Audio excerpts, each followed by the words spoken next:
پوچھ لیں حاضر ہوں ہم ان کی بارگاہ۔ الحمدللہ رب العالمین والصلاة والسلام علی خاتم النبیین اما بعد فاعوذ باللہ من الشیطان الرجیم بسم اللہ الرحمن الرحیم الصلاة والسلام علیکہ یا رسول اللہ وعلی آلک واصحابک یا حبیب اللہ الصلاة والسلام علیکہ یا نبی اللہ وعلی آلک واصحابک یا نور اللہ۔ مدنی چینل کے ناظرین، پروگرام دارالافتاء اہل سنت میں آپ کو خوش آمدید کہتے ہیں۔ اللہ رب العالمین ہم سب کو دین متین، دین اسلام کے احکامات سیکھ کر سمجھ کر عمل پیرا ہونے کی توفیق عطا فرمائے۔ ہمارے پیارے رسول صلی اللہ تعالی علیہ وآلہ وسلم کا فرمان عظمت علی شان ہے کہ جو شخص ایک دن میں مجھ پر 1000 مرتبہ درود بھیجے وہ اس وقت تک مرے گا نہیں جب تک جنت میں اپنا گھر نہ دیکھ لے، ٹھکانہ نہ دیکھ لے۔ سبحان اللہ، 1000 مرتبہ درود پڑھنے والے کو یہ خاص ہے کہ جنت میں اپنا مقام اسے مرنے سے پہلے اللہ تعالیٰ یہ دیدار کرائے گا۔ سبحان اللہ۔ اور یہ خوش نصیب کو ضمناً یہ فضیلت ہے کہ جس کا جنت میں گھر ہے، ٹھکانہ ہے، تو اس کا خاتمہ بھی ایمان پر ہوگا۔ تو درود پاک پڑھتے رہیں، انشاءاللہ اس کی بہار برکتیں حاصل کرتے رہیں۔ صلو علی الحبیب صلی اللہ تعالی علی محمد صلی اللہ علیہ وآلہ وسلم۔ ناظرین کرام، اس پروگرام میں بہت سے ایسے شرعی دینی مسائل سوال جواب کی صورت میں پیش کیے جاتے ہیں۔ اول تاخیر ہمارے ساتھ شامل ہیں تو انشاءاللہ بہت سا علم دین سیکھنے کو ملے گا۔ آج ہمارے پروگرام میں شامل ہے مفتی محمد کفیل رضا تاری صاحب، ان کو بھی خوش آمدید کہتے ہیں۔ کیسے مزاج گرامی؟ الحمدللہ علی کل حال۔ ماشاءاللہ۔ بڑھتے ہم اپنے ناظرین کے کچھ سوالات ہمارے پاس ویڈیو کی صورت میں بھی موجود ہیں، ان کو بھی دیکھتے ہیں اور ہمارے ناظرین کیا پوچھنا چاہتے ہیں۔ میرا نام فیضان اتاری ہے۔ میرا مفتی صاحب کی بارگاہ میں سوال عرض ہے، اگر کوئی شخص جان بوجھ کر فجر کی نماز چھوڑ دے اور بعد میں پڑھ لے تو کیا اس پر گناہ معاف ہو جائے گا؟ جی، قصدن جان بوجھ کر قضا کرنا اب اور اسے بعد میں پڑھ لینا تو گناہ معاف ہو جاتا ہے۔ بسم اللہ الرحمن الرحیم۔ نماز کو بلا عذر شرعی جو ہے وہ اگر کوئی شخص قصدن جو ہے وہ قضا کرتا ہے تو کبیرہ گناہ ہے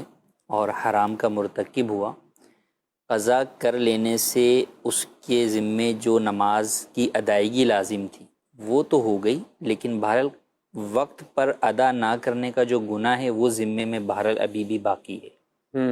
تو اس کے لیے اللہ پاک کی بارگاہ میں سچی توبہ بھی کرنی ہوگی۔ تو سچی توبہ جو ہے وہ کریں گے تو پھر اللہ پاک کی ذات سے امید ہے کہ وہ گناہ معاف ہو جائے گا۔ فقط قضا کر لینا اور توبہ نہ کرنا، اور توبہ کیا ہے کہ اپنے گناہ کے اوپر شرمندگی اور ندامت ہو اور آئندہ نہ کرنے کا پختہ ارادہ ہو، یہ سچی توبہ کی تعریف ہے۔ تو یہ جب بندہ سچی توبہ کرے گا تو وہ در حقیقت اس گناہ کو جو ہے وہ مٹانے والی ہوگی اور وہ گناہ ختم کرنے والی ہوگی۔ ورنہ فقط کوئی شخص جو ہے وہ نماز جو ہے وہ ادا کر لیتا ہے، یا اس کے علاوہ اور بہت سارے جو ہے وہ اس طرح کے کام ہیں۔ کسی کا آپ نے قرض جو ہے وہ وقت کے اوپر جو ہے وہ دینا تھا جو نہیں دیا، تو اب آپ نے بعد میں دے دیا، ٹھیک ہے دے دیا، لیکن جو ٹائم کے اوپر آپ نے نہیں دیا اس کی وجہ سے جو آپ اپنے وعدہ خلافی کی صورت میں کسی جگہ گناہ گار ہوئے ہیں، تو اس کے لیے آپ کو اللہ پاک سے بھی معافی مانگنی ہوگی، توبہ کرنی ہوگی، اور اس بندے سے بھی معافی مانگنی ہوگی۔ تو کوئی ایسا معاملہ ہوتا ہے جس میں بندے اور اللہ دونوں کا حق ہوتا ہے، یا بندے کا بھی حق ہے لیکن وہاں پر جو ہے وہ اللہ کی نافرمانی بھی جو ہے وہ ہے، تو وہاں دو طرف جو ہے وہ معافی ہے، ایک تو اللہ کی بارگاہ میں سچی توبہ اور اس بندے سے معافی۔ اور اگر وہ معاملہ صرف حق اللہ کا ہے، جیسے نماز ہے، روزہ ہے، حج ہے، زکوٰۃ ہے اور دیگر عبادات ہیں، تو ان میں اگر کسی شخص نے ان کو وقت پر ادا نہیں کیا، جیسے زکوٰۃ ہے کہ زکوٰۃ جو ہے وہ سال پورا ہونے پہ لازم ہوئی لیکن اس نے ادا نہیں کی، نکال کے رکھی ہوئی ہے کہ بعد میں دیتا رہوں گا، میں غریب آتے رہیں گے، تو ایسا کرنا جائز نہیں۔ جب سال پورا ہو گیا تو پوری فوراً دینا جو ہے وہ ضروری ہے۔ تو اب یہ بعد میں اگرچہ ادا کر دی لیکن جو لیٹ ادائیگی ہوئی اس کی وجہ سے جو گناہ ہوا، بہرحال اس کی توبہ جو ہے وہ اس شخص کے ذمے لازم رہے گی۔ اچھا، آج کل جیسے ویسے ہی موسم سردی کی طرف بڑھ رہا ہے اور کئی جگہوں پر باقاعدہ سردی شروع ہے، تو ہم دیکھتے ہیں فجر کا ٹائم بھی کافی دہرے پیچھے آتا ہے، اور نارمل دیکھیں تو اسکول ٹائم بھی قریب قریب شروع ہو جاتے ہیں۔ آخر ایسے کئی لوگ ہوتے ہیں کہ جو اس طرح کے سوالات بھی کرتے ہیں کہ فیملی ظاہر ہے آدھے گھنٹے بعد بھی اٹھ رہی ہیں، سب کچھ کر رہی ہیں، بچوں کی تیاری یہ سب کچھ ہے، لیکن ذہن نہ ہونے کی وجہ سے 15-20 منٹ کا ہم کہیں کہ فرق ہوتا ہے، جی تو وہ نماز کو معاذ اللہ قضا کر دینا۔ بالکل ایسا ہی ہے، بلکہ بعض جگہوں کے اوپر تو وہی بچوں کا یا گھر والوں کا ذہن نہیں بھی ہوتا، تو ہو سکتا ہے کہ نماز کے وقت میں بھی وہ اٹھے ہوئے ہوتے ہیں، کیونکہ ہم دیکھتے ہیں کہ بہت جگہ پر اسکول کی وین جو ہے وہ 7 بجے بھی جو ہے وہ لینے آئی ہوئی ہوتی ہے۔ پونے اب 7 جو 7 پونے 7 بجے وین لینے آئی ہوئی ہے، تو اب اس کا بچہ تو یقیناً 6:15 بجے جو ہے وہ اٹھا ہوا ہی ہوگا، اس کی ماں اس سے پہلے اٹھی ہوئی ہوگی 6 بجے، تو وہ اس وقت دیگر گھر کے ضروری جو معاملات ہیں، بچے کے لیے جو ہے وہ ناشتہ بنانا ہے، اسکول لنچ تیار کرنا ہے، یونیفارم پریس کرنا ہے، یہ سارے کاموں میں تو مصروف ہے، لیکن وہ اٹھ کر جو سب سے پہلے اللہ کی بارگاہ میں حاضری ہے اسے جو ہے وہ بھلا بیٹھتی ہیں، اس سے محروم ہے۔ اور اولاد کو بھی یہی کہ بچے کو اٹھا کے فوری طور پہ یہ کہا کہ برش کر لو، منہ ہاتھ دھو لو، اور جو ہے وہ یونیفارم پہن لو، لنچ کھا لو۔ لنچ زبردستی بچہ نہیں بھی کھا رہا تو آپ دیکھتے ہیں کہ صبح بچے نہیں کھا رہے ہوتے، والدین جو ہے وہ انہیں کھلانے پر بضد ہوتے ہیں، لیکن اسی طرح کی ضد یا تاکید جو ہے وہ نماز پر کرتے ہوئے دکھائی نہیں دیتے، جو کہ ایک سراسر جو ہے وہ والدین کی غلطی اور کمزوری ہے، اور جو ایک تربیت والدین کے ذمے ہے۔ ہم نے یہ سمجھا ہوا ہے کہ ہمارے ذمے اولاد کو صرف تعلیم دلانا ہے، حالانکہ صرف تعلیم نہیں، تعلیم کے ساتھ تربیت ضروری ہے۔ کسی اسکول میں داخل کریں، مدرسے میں داخل کریں، تو وہاں بھی آپ کو یہ دیکھنا ہے کہ وہ اسکول یا مدرسہ صرف تعلیم کا ہے یا تعلیم و تربیت دونوں کرتا ہے، اور خود آپ پر بطور والدین بھی یہ ضروری ہے کہ آپ جو ہے وہ تربیت اپنی اولاد کی کریں۔ کئی والدین اولاد کو وہ نہیں دے پاتے، مثلا والدین ہیں وہ انگلش نہیں جانتے، والدین ہیں وہ قرآن کریم پڑھے ہوئے نہیں ہیں، تو وہ اس طرح پڑھانا نہیں جانتے بچوں کو، اس کے لیے انہوں نے اسکول یا مدرسے کا اہتمام کیا ہوا ہے۔ لیکن جو تربیت کی چیزیں ہیں وہ بطور مسلمان تو بہت ساری چیزیں ہر مسلمان کو جو ہے وہ آتی ہیں، کہ بچوں کو اٹھانا ہے، نماز جو ہے وہ پڑھانی ہے، بچوں کو گناہوں سے بچانا ہے، بچوں کے اندر نیک باتوں کی جو ہے وہ چیزیں ان کو سکھانی ہے۔ تو جس طرح ہم اپنے بچوں کے لیے اور دیگر معاملات کے اندر جو ہے وہ کوشش کرتے ہیں، بچے کو انگلش سکھانے کے لیے والدین خود انگلش کے الفاظ جو ہے وہ بولنا شروع کر دیتے ہیں، وہیں ہمیں چاہیے کہ جو تربیت والدین کی ایک بنیادی ذمہ داری، جس کے بارے میں کل قیامت میں ہم سے پوچھا جائے گا کہ تم نے اپنی اولاد کی کتنی تربیت جو ہے وہ کی، تو اس ذمہ داری کا احساس کرتے ہوئے اولاد کی تربیت کریں، سردی ہو یا گرمی ہو، بہرحال اولاد کو نماز کے لیے اٹھانا، ان کا ذہن بھی بنانا، ان کو ان کی ضد کے آگے جو ہے وہ آپ کو بھی میٹھی سی ضد کر کے انہیں نماز کے لیے تیار کرنا، یہ تمام چیزیں ضروری ہیں۔ اصل یہی ہے کہ اپنا ذہن بنا ہوا ہو، یعنی ذہن وہی آپ والی بات ہے کہ پہلے سے اٹھ بھی گئے، اچھا چلیں یہ تو فجر کا معاملہ ہے، تو بقیہ نمازیں تو دن بھر میں جاگتے ہوئے بھی جب آ رہی۔ ظہر میں بچہ اسکول سے آتا ہے تو ہم تب بھی دیکھتے ہیں ظہر کہ کئی ہے، دفعہ والدین جو ہے وہ اب وہ بچہ تھکا ہوا ہے، وہ آیا، اس نے بیگ جو ہے وہ رکھا، اور اب والدین کھانے کے لیے اس کو اصرار کر رہے ہیں، اور اس کے بعد بچہ سو جاتا ہے، تو والدین کو یہ بڑا احساس ہوتا ہے کہ بچہ بڑا تھکا ہوا ہے، تھکا ہوا ہے۔ لیکن اس وقت ان کو یہ ذہن میں نہیں ہوتا کہ جناب نماز جو ہے وہ قضا ہو رہی ہے، ہمیں بچے کو ظہر کی نماز جو ہے وہ پڑھوانی چاہیے، وقت پہ پڑھوانی۔ تو جب ان باتوں کا اہتمام کریں گے، جس طرح کھانا آپ کی اولاد کے لیے ضروری ہے کہ وہ اس کی جسمانی غذا ہے، اسی طرح اس کی روح کی غذا جو ہے وہ عبادات الہی ہے، تو ان عبادات کے ذریعے سے اس کی روح کو جو ہے وہ غذا فراہم کریں، کل کو پھر یہی بچہ جو ہے وہ آپ کا تابع اور فرما بردار بنے گا جب آپ اسے آج سے دین کا تابع اور فرما بردار بنائیں۔ ماشاءاللہ ماشاءاللہ۔ اور اس میں مین کردار تو ظاہر ہے گھر کے والدین کا ہی ہے۔ ایک خاتون نے ایک تحریر بھیجی دارالتحل سنت میں، اپنا مسئلہ تحریری طور پر، کہ میں اپنے بچوں کی بہت تربیت کرنا چاہتی بھی ہوں، سب چیزیں، لیکن جب آپ بچوں کو نماز کا کہتی ہوں، کچھ سختی بھی کرتی ہوں، کچھ احکامات بھی بتاتی ہوں، ظاہر ہے بچوں کی عمر زیادہ ہے، تو بعض اوقات بچے آگے سے سوال کرتے ہیں کہ آپ جن چیزوں سے ہمیں ڈرا رہی ہیں یا ہمیں جو بتا رہی ہیں، تو کیا پاپا کو وہ کچھ بھی نہیں ملے گا، ابو کو نہیں ملے گا، یعنی وہ گناہ نہیں ملے گا، وہ سزا نہیں ملے گی۔ وہ بچہ جب شروع سے دیکھ رہا ہے کہ ان کے والد وہ کام جو ہے وہ نہیں کر رہے، وہ نہیں ہے، وہ نماز کی طرف نہیں ہے یا اس طرف نہیں، اور بعض اوقات دونوں ہی نہیں ہوتے گھر میں، اگر ایسے اچھا والد کا ذہن ہوتا ہے تو والدہ کا بعض اوقات نہیں ہوتا، تو اس کے لیے والد بیچارے پریشان ہوتے ہیں کہ والدہ ان کی بچوں کی ماں نماز نہیں پڑھتی۔ تو یہ ناظرین کرام، ہمیں دونوں طرف ہر ایک کو کوشش بھی کرنی ہے اور نماز کو اس کے وقت پر ادا بھی کرنا ہے۔ سوالات ہیں کچھ SMS ہیں، ان کو بھی شامل کرتے ہیں۔ 3 قسم کا کفارہ ایک ساتھ دیا جا سکتا ہے، یعنی 3 کفارے ہیں جی تو اب روزانہ 3 صدقہ فطر ایک شریف فقیر کو دیا، کیا حکم؟ جی ہاں بالکل ایسا کر سکتے ہیں، اس میں کوئی حرج نہیں ہے۔ ایک قسم کے کفارے کو آپ ایک ہی دن میں اس کو 10 نہیں دے سکتے، وہ 10 دن میں دینے ہیں، یا ایک دن میں دینا ہے تو 10 افراد کو دینے ہیں جو مستحق ہیں۔ لیکن اگر آپ کی قسمیں جو ہے وہ جدا جدا ہیں، کسی شخص کے اوپر 2 قسم ہیں یا 3 ہیں یا 5 ہیں، تو اب وہ اس اعتبار سے وہ کہتا ہے کہ میں اس فرد کو 10 دن تک دوں، اور مجھ پر 3 ہیں تو میں روزانہ جو ہے وہ اس کو 3 جو ہے وہ دوں، اور نیت اس کی یہی ہو کہ ان میں سے ہر ایک صدقہ فطر جو ہے وہ علیحدہ قسم کا جو ہے وہ کفارہ ہے، تو اس کے اندر کوئی حرج نہیں ہے۔ جب 10 دن پورے ہوں گے تو گویا کہ شرعی فقیر جو مستحق کے زکوٰۃ ہے اس تک جو ہے وہ 30 جو ہے وہ صدقہ فطر پہنچ جائیں گے،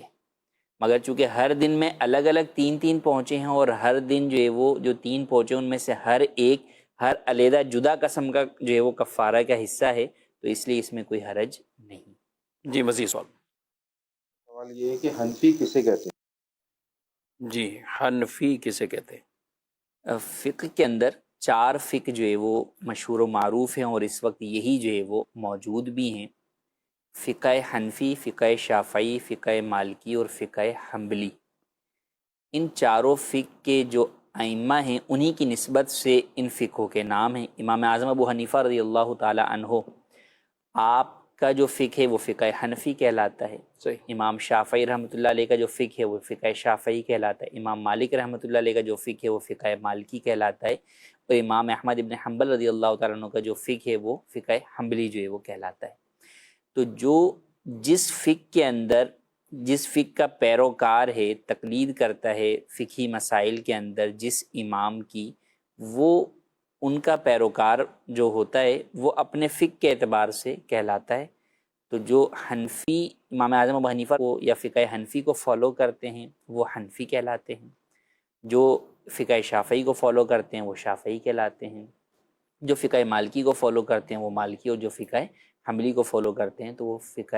وہ حنبلی جو ہے وہ کہلاتے ہیں۔ تو ان میں عقائد و نظریات میں کسی قسم کا کوئی اختلاف نہیں ہے، کیونکہ عقائد و نظریات جو ہے وہ ایک ہی ہیں۔ فروعی مسائل جو ہیں جن کے اوپر عمل کرنا ہوتا ہے، نماز، روزہ، زکوٰۃ، حج، ان کے اندر جو ہے وہ اختلاف ہیں مختلف چیزوں کی وجہ سے، تو اس کے اندر ہر ایک کے جو اپنے امام نے جو مسائل اور احکام بیان کر دی ہیں اس پر اسی کی پیروی لازم ہے، جو بھی جس فقہ کو فالو کرتا ہے۔ ٹھیک ہے، یعنی فقہ حنفی والا حنفیت پر ہی وہ رہے گا، اسی کو فالو کرے گا، یہی احکامات ہے۔ اسی طرح فقہ شافی ہے، اور مالکیہ اور حنبلی فقہ سے تعلق رکھنے والے امام احمد بن حنبل رحمۃ اللہ تعالیٰ علیہ کی نسبت سے جن کو حنبلی یا حنابلہ کہا جاتا ہے۔ ہمارے یہاں پاک و ہند میں تقریباً بکثرت کہہ لیں بلکہ غالب ہی کہیں تو وہ فقہ حنفی کے فالوورز ہیں، بلکہ ایشیا کے اندر بھی امام اعظم ابو حنیفہ رحمۃ اللہ تعالیٰ علیہ کے دیگر اور بھی کئی ممالک میں کئی جگہوں پر، البتہ دیگر کئی ممالک میں فقہ شافی یا فقہ مالکی یا فقہ حنبلی اس کے بھی پیروکار موجود ہیں۔ اور یہ بہت اچھی آپ نے خوبصورت بات کی کہ ان میں کوئی اختلاف، عقائد کا اختلاف نہیں، جی یہ ایک دوسرے کے اس طور پر مخالف نہیں ہے، البتہ مسائل کے اعتبار سے اختلافات موجود ہیں، اور یہ حضرات صحابہ کرام علیہ مردوان کے دور سے یہ سلسلہ رہا کہ ان میں بھی اختلافات مسائل کے طور پہ احکامات، اور ہر ایک کے پاس ایک اپنی دلیل ہے، ہر ایک کے پاس ایک اپنی دلیل ہے، اور اس دلیل کے ہی پیش نظر انہوں نے وہ حکم بہرحال بیان کیا ہے۔ مزید سوال؟ میرا سوال یہ ہے کہ کچھ لوگ نماز میں تشہد میں پہنچتے ہیں اور وہ تشہد میں تکبیر پڑھ کے بیٹھ جاتے ہیں، اچھا وہ کچھ دیر ہو جاتی ہے ان کو، تو امام صاحب پہلے کھڑے ہو جاتے ہیں تکبیر کہہ کے، لیکن وہ کافی دیر کے بعد اتحیات پوری کرنے کے بعد اٹھتے ہیں، کیا ایسا کرنا صحیح ہے؟ جی وہ مقتدی پر بھی پڑھنا واجب ہے۔ صحیح۔ قرات تو مقتدی کے اوپر لازم نہیں ہے بلکہ پڑھنا جائز بھی نہیں ہے نماز میں، لیکن تشہد جو ہے وہ پڑھنا مقتدی پر واجب ہے، اور تشہد مکمل تمام الفاظ کے ساتھ واجب ہے۔ ایسا نہیں کہ اکثر تشہد پڑھ لیا تو جو ہے وہ کافی ہوگا، نہیں، بلکہ پورا تشہد پڑھنا ہوگا۔ تو اگر کوئی شخص جو ہے وہ امام کے ساتھ شامل جماعت ہوا شروع سے شامل جماعت ہے یا بعد میں وہ شامل جماعت ہوا اور تشہد میں وہ بیٹھا، اس نے تشہد پڑھنا شروع کیا ہے، اب امام جو ہے وہ کھڑا ہو گیا، تو اب چاہے اس وجہ سے کہ یہ بہت آہستہ پڑھتا ہے، اس وجہ سے جو ہے وہ اس کا تشہد مکمل نہیں ہوا امام کے کھڑے ہونے تک، یا یہ شاملی جو ہے وہ لیٹ ہوا تھا اور اس کے بیٹھتے ہی جو ہے وہ امام صاحب جو ہے وہ کھڑے ہو گئے، تو اب اس پر لازم ہے کہ یہ اپنا تشہد بہرحال مکمل کرے۔ یہ تشہد جو ہے وہ چھوڑ نہیں سکتا، نہ آدھا چھوڑ سکتا ہے نہ پورا چھوڑ سکتا ہے، تو لہٰذا یہ تشہد پورا کرے گا اور پھر اس کے بعد جو ہے وہ امام کو جس رکن میں پائے گا اس میں شامل ہوگا، اور اس میں بھی اس طرح شامل ہوگا، مثال کے طور پہ یہ جو ہے وہ تشہد پڑھ رہا ہے اور امام جو ہے وہ قیام کیا امام نے، اور اس کا تشہد پھر بھی مکمل نہیں ہوا، امام قیام سے جو ہے وہ رکوع میں چلا گیا، تو اب یہ ایسا نہیں ہے کہ یہ کھڑے ہو کے ڈائریکٹ رکوع میں چلا جائے گا، بلکہ پہلے یہ کھڑا ہوگا، کھڑے ہونے کے بعد پھر دوبارہ جو ہے وہ یہ رکوع کے اندر جو ہے وہ امام کے ساتھ شامل ہوگا۔ تو بہرحال بعض افراد وہ ہیں کہ ہو سکتا ہے کہ ان کو پڑھنے میں جو ہے وہ دقت اور پریشانی ہوتی ہے، الفاظ کی ادائیگی میں مشکل ہوتی ہے، تو اس لیے ان کو جو ہے وہ ٹائم جو ہے وہ لگ جاتا ہے۔ عام طور پر تو ایسا نہیں ہوتا، لیکن بعض لوگوں کو بہرحال یہ پریشانی بھی ہوتی ہے، تو جس کو بھی یہ مسئلہ ہے تو ہمیں اس کو بلا وجہ جو ہے وہ گھورنا نہیں چاہیے یا اس کے اوپر تنقید نہیں کرنی چاہیے کہ بھئی تم کیوں بیٹھے رہتے ہو، امام صاحب تو کھڑے ہو جاتے ہیں، تم کیا پڑھ رہے ہو۔ تو بہرحال جس کے لیے حکم یہ ہے کہ وہ تشہد جو ہے وہ مکمل کرے گا۔ ہاں اگر تشہد مکمل کر لیا کسی نے، درود ابراہیم اس نے شروع کیا، یہ شروع نہیں کیا اور امام نے سلام پھیر دیا، اب یہ مزید جو ہے وہ آگے درود پڑھنے کے لیے رکے گا نہیں، تو امام نے سلام پھیر دیا، یہ بولے میں درود بھی پڑھوں گا اور پھر جو ہے وہ دعائے معصورہ بھی پڑھوں گا، پھر میں سلام پھیروں گا، نہیں، جب واجب ادا ہو گیا تو اب آگے درود پاک ہیں یا دعائے معصورہ ہیں وہ سنت اور مستحب ہیں، تو ان کے لیے امام کی اقتداء نہیں چھوڑے گا، بلکہ بہرحال اس میں امام کو فالو کرتے ہوئے وہ سلام پھیر دے گا امام کے ساتھ ہی، اگرچہ اس کا درود مکمل نہ ہو یا کچھ بھی ادا نہ ہو۔ یعنی عبدہ و رسول تک پڑھ لیا جی تو اب یہ کرے گا، تو مسبوق تو ویسے ہی یہاں تک پڑھے گا، جی، عبدہ تو و پڑھے گا یہاں تک، اس سے آگے جو ہے وہ پڑھے گا ہی۔ اس کو خاموش ہونا، مطلب آگے اس نے پڑھنا نہیں ہے جی، اس درود نے آگے پاک۔ جو ہے وہ پڑھنا نہیں۔ ٹھیک ہے۔ اچھا، اس میں یہ ہے کہ اگر پریکٹس کی جائے، ایسے لوگ بھی تھوڑی سی پریکٹس کریں، ہر ایک کے لیے اتنا عذر نہیں ہے کہ وہ حق لا کر پڑھنے والے ہوں، ان کی ادائیگی نہیں درست نکلتی، کچھ ہوتے ہیں، کچھ مجبور بھی ہوتے ہیں۔ مجھے پچھلے دنوں ایک نمازی ملا تو وہ بیچارے گفتگو کر رہے تھے، تو انہوں نے کہا کہ ان سے کبھی کبھی اللہ اکبر نا، اللہ، تو یہ ان سے نہیں ادائیگی ہوتی، اس میں کافی دیر ان کو اٹک جاتے ہیں، مطلب وہ اٹک جاتے ہیں اور وہ اس کی پریکٹس کرتے کرتے وہ وہاں تک پہنچتے ہیں۔ تو یہ بھی ہوتا ہے کہ یہ کے لیے آزمائش بھی ہوتی ہیں، تو انہیں بھی نماز نہیں چھوڑنی چاہیے۔ قرآن مجید فرقان حمید کے ایک تو وہ بہترین قاری ہیں جو درست قرآن پڑھتے ہیں اور ٹھیک ٹھاک پڑھتے ہیں، ایک وہ جو اٹک اٹک کر قرآن پڑھتے ہیں، یعنی جنہوں نے اپنی طرف سے کوئی کوتاہی نہیں چھوڑی، کمی نہیں چھوڑی، لیکن اب ہے ہی ایسا طبیعت کا تقاضا یا جو بھی، تو ان کے لیے کیا فرمایا گیا، انہیں دگنا ثواب اللہ تعالیٰ فرماتا ہے، قرآن مجید کے حوالے سے فرمایا انہیں دگنا ملتا ہے، تو نماز نہیں چھوڑنی۔ اچھا، دوسری اتحیات کے حوالے سے جو عرض ہے کفیل صاحب، اس میں پھر تسبیحات بھی ہم دیکھتے ہیں، رکوع کی تسبیحات ہیں، دیگر تسبیحات ہیں، تو ایسا شخص ان میں کیا کرے گا؟ اب اس نے ایک دفعہ تسبیح پڑھی، امام صاحب کھڑے ہو گئے۔ جی، تسبیحات چونکہ پڑھنا سنت ہے، واجب نہیں ہے، البتہ ایک تسبیح کی مقدار ٹھہرنا اس رکن میں، چاہے رکوع ہو یا سجدہ ہو، یہ واجب ہے، سبحان اللہ کی مقدار، سبحان اللہ کی مقدار۔ تو اب اتنی دیر تو ہو ہی جاتی ہے جب امام جو ہے وہ جاتا ہے، تو اب اگر کسی کی 3 مرتبہ تسبیح نہیں ہوئی اور امام اٹھ گیا ہے تو اس پہ لازم ہوگا کہ امام کو فالو کرتے ہوئے، امام کی اقتداء کرتے ہوئے وہ بھی اٹھ جائے اور وہ اپنی تسبیح اگرچہ نامکمل ہے وہ اسے چھوڑ دے اور امام کی اقتداء کرے۔ صرف اور صرف یہ حکم جو ہے وہ تشہد کے لیے ہے کہ وہ واجب ہے، تو لہٰذا اس کے اندر جو ہے وہ مکمل کرے گا۔ اسی طرح اگر دعائے قنوت کے اندر بھی ایسا ہوا، اب دعائے قنوت یوں تو واجب ہے، تو کسی کے ذہن میں ہو کہ جناب جو ہے وہ ہم دعائے قنوت پڑھ رہے ہیں اور ہماری مکمل نہیں ہوئی اور امام صاحب جو ہے وہ رکوع میں چلے گئے، تو اب بھی اس کے لیے حکم یہ نہیں ہے کہ وہ دعائے قنوت اپنی پوری مکمل کرے، بلکہ دعائے قنوت کی اگر اس نے کچھ الفاظ بھی جو ہے وہ پڑھ لیے تو ایسی صورت میں قنوت کا واجب ادا ہو گیا، صحیح، تو لہٰذا اب وہ امام کو فالو کرتے ہوئے رکوع میں جائے گا، یہ نہیں ہے کہ وہ پیچھے کھڑے ہو کے اپنی دعائے قنوت جو ہے وہ مکمل کرے گا، تو لہٰذا اس بات کا خیال رکھنا ضروری ہے۔ اسی طرح صلاۃ التسبیح کے اندر لوگ جو ہے وہ تسبیحات پڑھ رہے ہوتے ہیں، امام صاحب اسپیڈ کھڑے ہو میں گئے۔ پڑھ کے جو ہے وہ نکل گئے، یا بعض لوگ سلو پڑھ رہے ہیں، تو وہاں بھی یہی ہے کہ تسبیح اگر آپ کی مکمل نہیں ہوئی تو آپ امام کو فالو کرتے ہوئے اگلے رکن میں امام کے ساتھ رکوع یا سجدے میں چلے جائیں گے۔ ایسا نہیں کریں گے کہ آپ اپنی تسبیح کے لیے کھڑے رہیں اور جب تک آپ کی تسبیح مکمل نہ ہو آپ جو ہے وہ رکوع میں نہ جائیں، تو ایسا ہرگز نہیں ہوگا۔ ہاں وہاں یہ ہے کہ اگر آپ کی مثال میں ایک جگہ پر 15 مرتبہ تسبیح پڑھنی تھی، 10 مرتبہ پڑھی اور امام صاحب آگے اس میں چلے گئے، تو آگے اس میں اگر آپ کو ٹائم ملتا ہے تو آپ آگے جو ہے وہ اتنے میں 10 پڑھ کی جگہ پہ 15 مرتبہ جو ہے وہ پڑھ لیں، تاکہ وہ پچھلی جو 5 رہ گئی تھی وہ کور ہو جائے، لیکن بہرحال امام کو جو ہے وہ آپ کو فالو کرنا ہوگا۔ یعنی یہ بھی پورا موضوع ہے، اس کے باقاعدہ احکامات ہیں کہ کہاں یہ گنجائش ہے، بلکہ حکم ہے کہ یہ پورا پڑھ کر پھر آپ آگے کریں۔ جیسے تشہد ہے، اس کی مثال تو وہی ہے تشہد کے اندر، اور بقیہ میں امام کو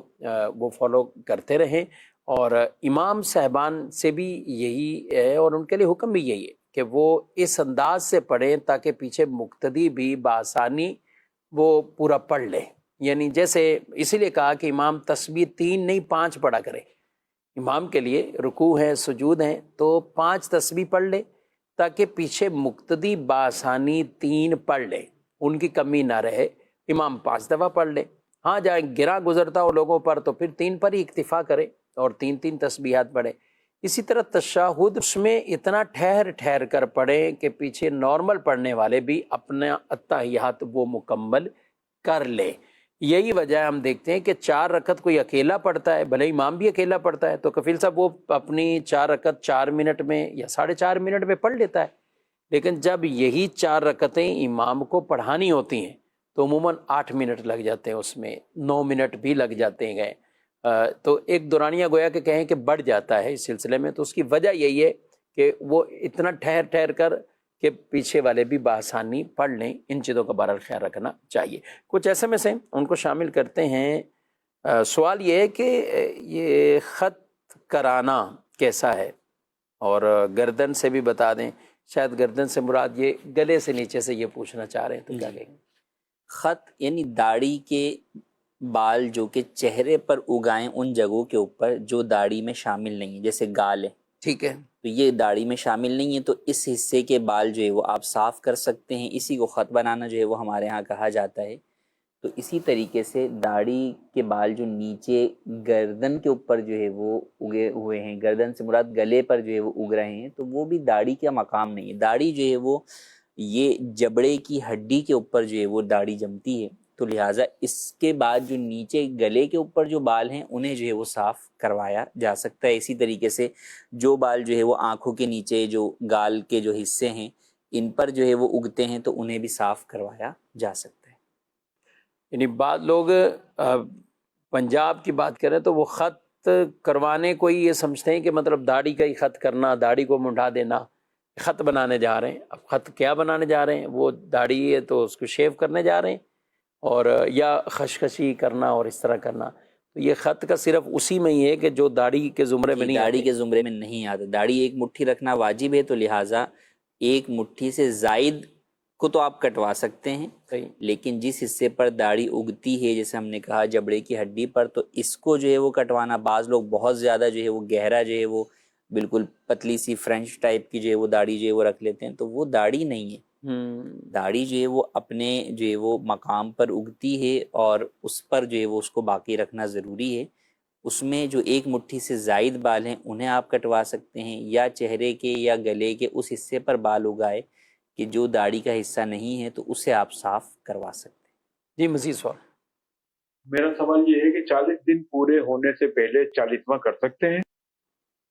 جی 40 دن پورے نہیں ہوئے 40واں کرنا۔ 40واں ایصال ثواب ہے، تو ایصال ثواب جو ہے وہ کسی بھی دن کیا جا سکتا ہے۔ ہمارے ہاں عرف عام کے اندر لوگوں کی سہولت اور آسانی کے لیے اس کے مختلف دن جو ہے وہ مقرر کیے ہوئے ہیں۔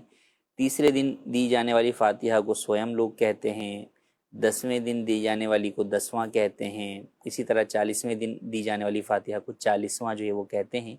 لیکن یہ 40 کو ہی کرنا کوئی فرض و واجب نہیں ہے، کوئی 39 کو کر لے یا 38ویں دن کر لے یا 41 یا 42 کو بھی کر لے تو اس میں بھی کوئی حرج نہیں ہے۔ عام طور پہ لوگ یہ دیکھتے ہیں کہ بھئی سہولت کا کوئی دن دیکھ لیں، اتوار آ رہا ہو یا چھٹی کا دن آ رہا ہو جس دن زیادہ لوگ جمع ہو جائیں، زیادہ سے زیادہ مرحوم کے لیے ایصال ثواب کا اہتمام ہو جائے گا، تو بالکل اس میں جو ہے وہ چند دن آگے پیچھے کر سکتے ہیں۔ اسی طرح بعض لوگوں کے ذہنوں میں یہ ہوتا ہے کہ بھئی 3 چاند نظر نہیں آنے چاہیے تو اس لیے وہ اس کو پہلے یا آگے پیچھے کرتے ہیں، تو ان باتوں کی بھی کوئی حقیقت نہیں ہے۔ آپس میں مشاورت کر کے سہولت سے کوئی بھی دن آپ آگے پیچھے کر کے 40واں رکھ سکتے ہیں۔ کر سکتے ہیں۔ اس میں بعض اوقات اپنے مہمانوں کی سہولت کے پیش نظر کبھی ایسا ہوتا ہے کہ 2-4 دن رہ رہے ہوتے ہیں، تو اتوار ہے تو لوگ چھٹی کے، کئی جگہوں پہ جمعہ چھٹی ہوتی ہے، کئی شہروں میں، یا کہیں کہ بالخصوص گاؤں دیہات وغیرہ تو لوگ جمعے کو وہاں پہ ترجیح دیتے ہیں،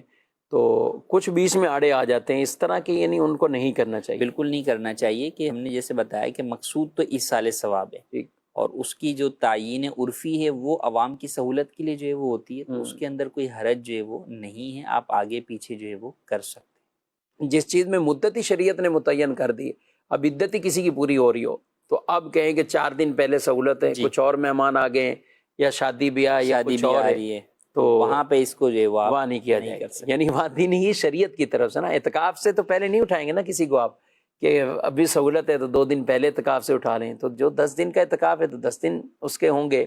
یا چاند نظر آئے گا جیسے ہی تو پھر وہ اعتکاف سے اٹھیں گے، تو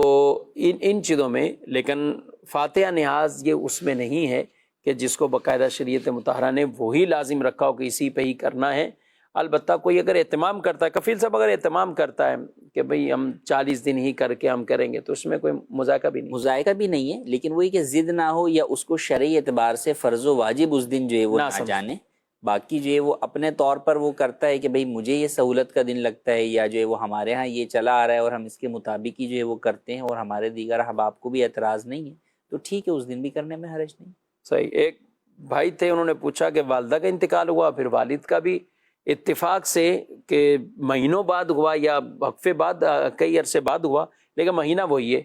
تو ہم نے بیچ کی ایک ڈیٹ رکھ لی برسی کرنے کے لیے، تو اب ہمیں کہتے ہیں رشتہ دار نہ ان کی برسی ہو رہی ہے نہ ان کی برسی ہو رہی۔ یہ اس طرح کی بات چیزیں لوگوں نے ایسی ذہن میں بٹھا لی کہ جیسے شریعت کی طرف سے کوئی واجب اس کی تعیین ہو چکی ہے۔ ٹھیک ہے، ان کی کوئی رعایت کرتا ہے کہ انتقال والے دن ہی فاتحہ کرتا ہے، ٹھیک ہے، بزرگوں کے آراس ہوتے ہیں، عرس منائے جا رہے ہوتے ہیں، اور وہ انہی دنوں میں ہی کیا جاتا ہے کہ جو ان کے دن یوم وصال والے ہیں، لیکن اس کا قطعاً مطلب یہ نہیں کہ اس سے ہٹ کر آگے پیچھے برسی ہو یا فاتحہ ہو تو اسے ایصال ثواب نہیں پہنچے گا۔ ان چیزوں کا ہمیں بہرحال ضرور خیال رکھنا چاہیے، عقیدہ نظریہ درست رکھیں کہ یہ ایصال ثواب ہے، یہ جب بھی آپ کریں گے تو انشاءاللہ ثواب ان کو پہنچے گا۔ مزید سوال؟ میرا سوال ہے کہ اگر کسی نے نیت کے بغیر نماز پڑھ لی تو کیا وہ نماز درست ہوگی؟ نیت کے بغیر، اب نفس نماز کی ہی نیت ہے یا اس سے مراد کچھ اور بھی؟ بعد اوقات ہم بیان کرتے ہیں اچھی اچھی نیت کرتے ہوئے مسجد میں جائیں تو، یا کوئی کام کرنا ہے تو اس سے پہلے اچھی نیتیں کریں، دونوں طرح کی رہنمائی کریں۔ دیکھیے، نیت تو شرائط نماز میں سے ہے کہ نیت کے بغیر نماز ہی نہیں ہوگی۔ صحیح۔ مگر نیت سے مراد کیا ہے؟ نیت اولاً تو دل میں جو ہے وہ ارادہ، کسی کام کو کرنے کا ارادہ کرنا۔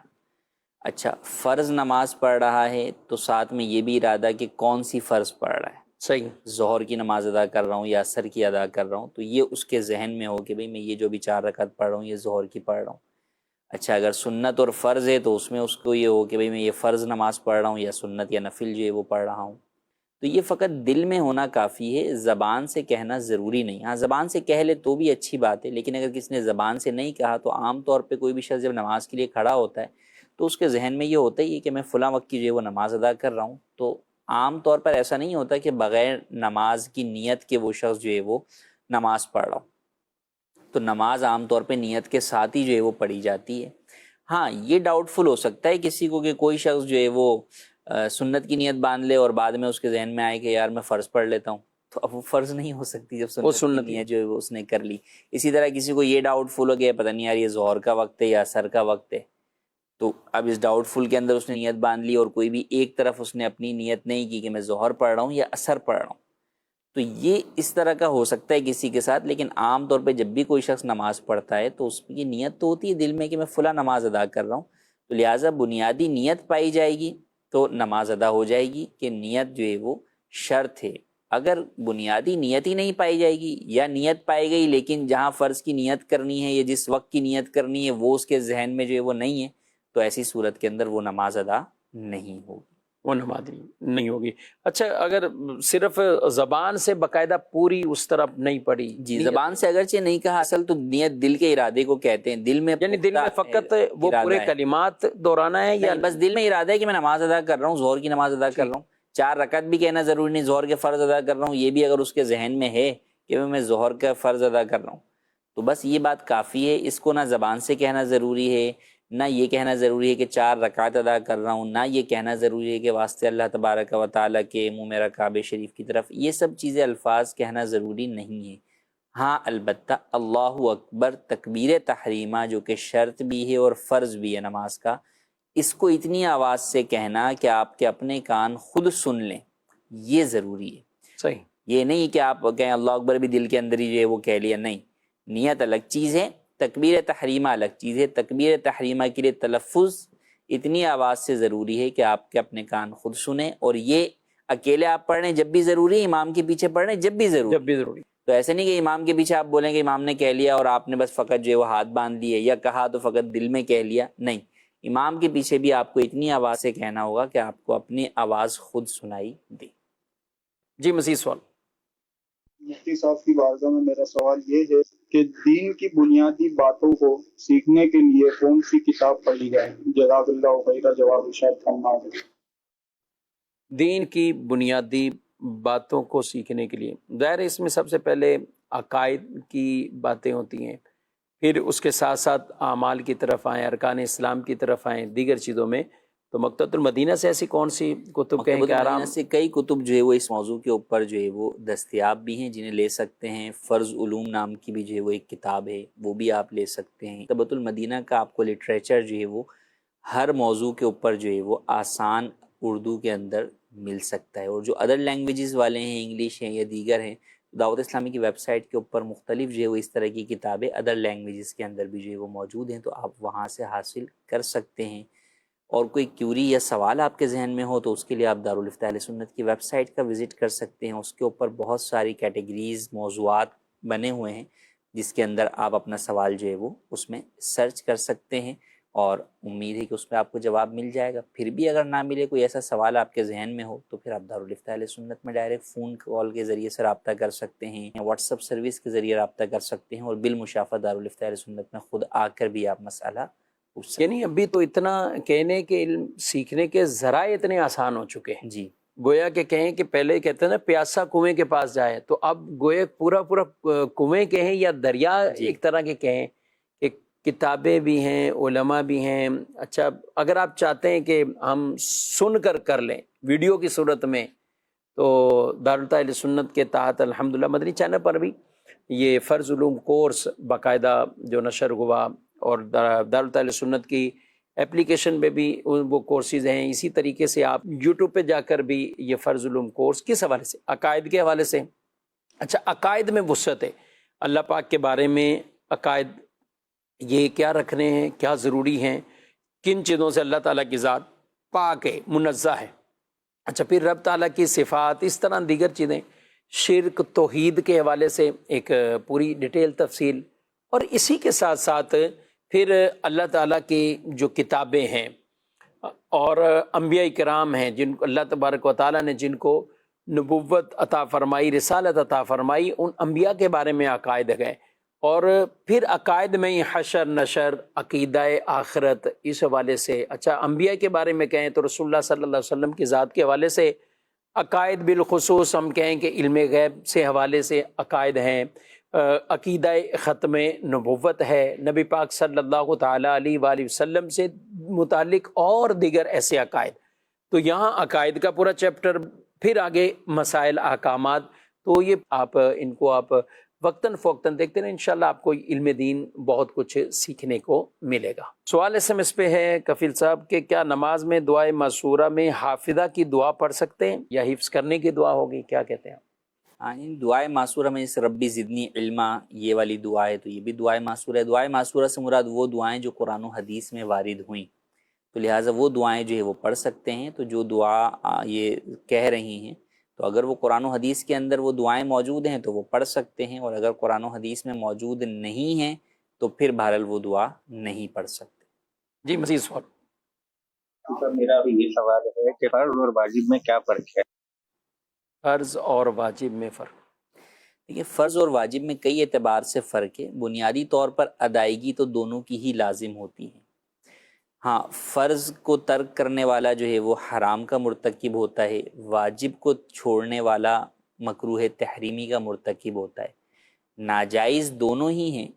لیکن حرام جو ہے وہ کبیرہ گناہ ہوتا ہے، جو مکروہ تحریمی ہوتا ہے اسے ون ٹائم کسی نے کیا تو وہ گناہ صغیرہ ہوتا ہے، لیکن اگر اس کو بھی کرنے کی وہ شخص عادت بنا لیتا ہے